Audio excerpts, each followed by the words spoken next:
Hello friends, स्वागत है हमारे यूट्यूब चैनल डीके मैथ्स अड्डा पर। तो आज हम फिर से लेके आए हैं एक और धमाकेदार ट्रिक्स। तो आज हम सीखेंगे कि कम समय में वर्गमूल किस प्रकार ज्ञात करते हैं। तो चलिए आज की क्लास का यहीं शुभारंभ करते हैं। तो आज हम सीखने वाले हैं वर्गमूल निकालने की आसान ट्रिक। ये निकालने से पूर्व हमको ज्ञात होना चाहिए कि 1 से लगाकर 10 तक हमको वर्ग संख्या आनी चाहिए, जिससे क्या है कि ये ट्रिक और आसान हो जाती है। तो हम यहाँ पे स्टार्ट करते हैं। तो यहाँ पे देख सकते हैं कि 1 से लगाकर हमने 10 तक स्क्वायर संख्या लिख दी है। तो यहाँ पर हम पहला एग्जाम्पल देखते हैं, √7 to 9। सबसे पहले हम क्या करेंगे, इसमें हम पेयर बनाएंगे। यहाँ पे 2 का पेयर बना दिया और ये एक शेष बच गया। ओके, यहाँ पे हम देखते हैं कि इकाई का अंक यहाँ पे कितना है, 9 है। कितना है, 9 है। तो यहाँ पे हम देखेंगे कि 1 से लगा करके 10 तक के बीच में किसके स्क्वायर में 9 आ रहा है। तो यहाँ पे हम देखते हैं, एक तो आ रहा है 3 के स्क्वायर में और एक कहाँ आ रहा है, 7 के स्क्वायर में आ रहा है। तो ये 3 और 7 हम यहाँ पे लिख देते हैं, 3 और 7 ये हमने लिख दिया। इसके बाद क्या करेंगे कि जो 7 बचा है, इससे छोटी हमको वर्ग संख्या देखनी है। तो इससे छोटी वर्ग संख्या कौन सी है, 4 है। और 4 का वर्गमूल कितना होता है, 2 होता है। तो यहाँ पे हम 2 लिख देंगे। अब यहाँ पे देखेंगे 23 और 27 में से ही कोई 729 का वर्गमूल है। तो इसके लिए कंफर्म करने के लिए हम क्या करेंगे कि 4 और 9 के बीच में क्या था, 7 था। तो हम देखेंगे कि ये जो 7 है वो किसके पास में, 4 के पास में या 9 के पास में। तो हम देखते हैं कि यहाँ पे किसके पास में, 9 के पास में, नीचे वाली जो संख्या में है। तो नीचे वाली संख्या कौन सी है, यहाँ पे 27 है। तो ये क्या होगा, इसका आंसर होगा। और 23 इसका आंसर नहीं होगा। ओके, यहाँ पे हम एक और एग्जांपल ले लेते हैं जिससे आपको समझ में आ जाएगा। √5041। ओके, इसका हम वर्गमूल निकालना चाहते हैं तो हम क्या करेंगे, सबसे पहले यहाँ पे हम पेयर बनाएंगे। 2 के 2 पेयर बना दिए। इसके बाद हम देखते हैं कि इकाई का अंक यहाँ पे कितना है, 1 है। ठीक है, तो हम यहाँ पे देखते हैं 1 से लगा करके 10 के बीच में किसके स्क्वायर में 1 आ रहा है। हम यहाँ पे देखते हैं 1 के स्क्वायर में 1 आ रहा है और 9 के स्क्वायर में 1 आ रहा है। तो हम ये वाली संख्या लिख देंगे, 1 और 9। ओके, इसके बाद हम क्या करेंगे, जो दूसरा पेयर था 50, इससे छोटी वर्ग संख्या हम देखते हैं। इससे छोटी वर्ग संख्या कौन सी है, यहाँ पे 49 है।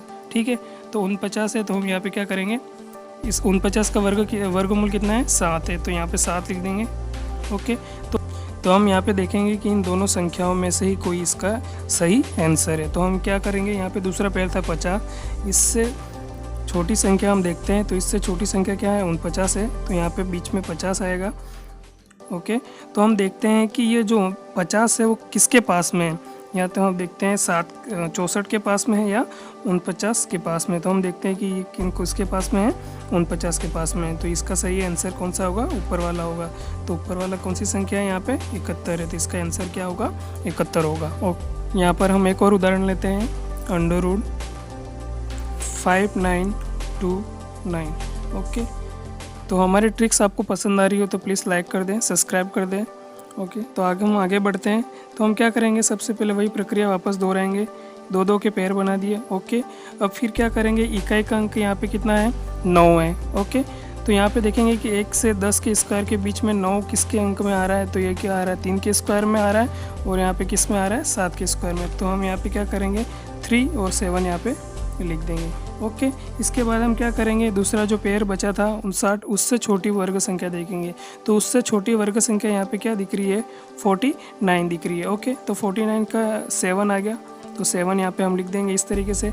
इन दोनों में से ही कोई राइट आंसर होगा। इसकी जांच के लिए हम क्या करते हैं कि 59 कहाँ पे आएगा, यह आएगा 49 और 64 के बीच में आएगा। यहाँ पे 59 इन दोनों के बीच में आएगा। तो हम यहाँ पे देखते हैं कि किसकी संख्या के पास में। तो हम देखते हैं कि ये किसकी संख्या के पास में, नीचे वाली संख्या के पास में, 64 के पास में। तो यहाँ पे हम देखते हैं कि इसमें से दोनों संख्याओं में से नीचे वाली संख्या कौन सी थी, 77 थी। ये क्या होगा, इसका आंसर होगा।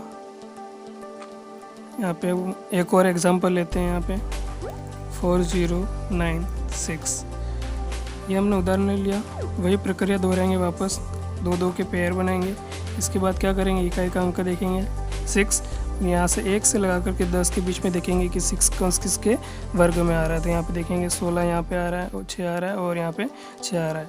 किस में आ रहा है, 4 और 6। तो यहाँ पे 4 और 6 लिख दिया। ठीक है। इसके बाद क्या करेंगे, दूसरा जो पेयर है इसमें 40 है, इससे छोटी वर्ग संख्या हम देखेंगे। इससे छोटी वर्ग संख्या यहाँ पे कितनी है, यहाँ पे 36 है। 36 का वर्गमूल कितना है, 6 है। तो हम यहाँ पे क्या करेंगे, 6 लिख देंगे। अब देखेंगे इन दोनों में से ही कोई राइट आंसर है। इसके लिए देखने के लिए हम क्या करते हैं, हम देखेंगे कि 40 से छोटी पूर्ण वर्ग संख्या कौन सी है, 36। 36 और 49 के बीच में यहाँ पे कितना आता है, 40 आएगा।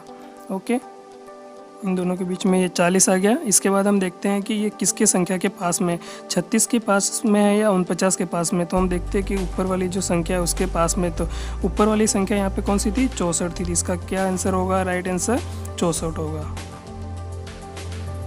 यहाँ पे एक और एग्जांपल लेते हैं, √7744। ओके, ये हमने एग्जांपल ले लिया। अब क्या करेंगे, 2 के पेयर बनाए। इसके बाद क्या करेंगे, इकाई का अंक यहाँ पे कितना है, 4 है। ठीक है, हम यहाँ पे स्क्वायर में देखेंगे कि 1 से 10 के बीच में 4 कहाँ आ रहा है, 2 के स्क्वायर में आ रहा है और 8 के स्क्वायर में आ रहा है। तो जो स्क्वायर में आ रहा है वो संख्या हम नीचे लिखेंगे 2 और यहाँ पे लिख दी 8 लिख दी। ओके, इसके बाद दूसरा जो पेयर था जिसपे 77 है, हम इससे छोटी वर्ग संख्या देखेंगे। तो 77 से छोटी वर्ग संख्या यहाँ पे कौन सी, यहाँ पे 64 है। ओके, 64 है। जो 64 है वो यहाँ पे लिख देंगे। इसकी वर्ग संख्या कितनी है, 8। यहाँ पे 8 लिख दिया। ओके, इसके बाद हम क्या करते हैं, इन दोनों में से ही कोई आंसर राइट होगा। इसके लिए हम क्या करेंगे, इनके दोनों के बीच में देखेंगे कि 77 इन दोनों के बीच में आएगा, 77 इन दोनों के बीच में आएगा। तो ये किसके पास में हो रहा है, तो हम देखते हैं कि ये नीचे वाली जो संख्या है 81 इसके पास में आ रहा है। तो इन दोनों में से नीचे वाली जो संख्या कौन सी थी, 88 थी। तो यही इसका आंसर होगा। ओके, तो आपका हमारा वीडियो आपको पसंद आया हो तो प्लीज़ लाइक एंड सब्सक्राइब करें। धन्यवाद।